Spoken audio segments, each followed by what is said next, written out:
by, again, telling people the truth, right?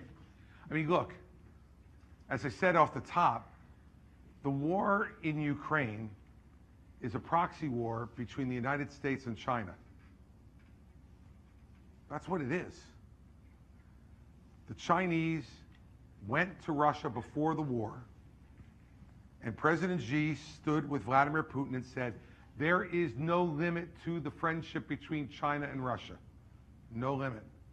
And today he's proving it by funding that war for Putin. Putin doesn't have the economy to fund this war. All he's got is oil that most of the world isn't buying anymore from him because of his atrocities.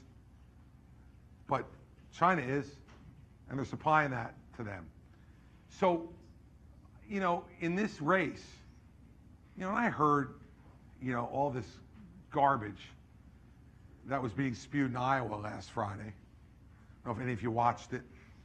The Tucker Carlson interviews or insult-views of every presidential candidate that went there, that was dumb enough to go there and subject themselves to Tucker Carlson. Look, how small does he think America is? He said, our cities are crumbling, yet you're spending money in Ukraine. We can do both. We've done both in the past, and all we need is leadership and strength to do it again. That's what we need.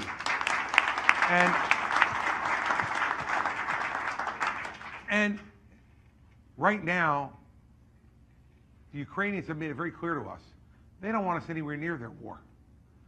They don't want American men and women on the ground in Ukraine, nor would I send American men or women on the ground in Ukraine. But what they want is the hardware to have a fair chance to beat the Russians, the Chinese, and the Iranians, which is who they're fighting, right? And I heard Governor DeSantis say that this was a territorial dispute. Let me tell you, everybody, what a territorial dispute is.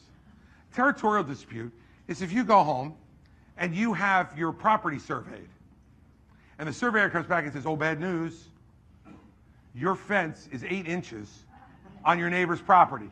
That is a territorial dispute.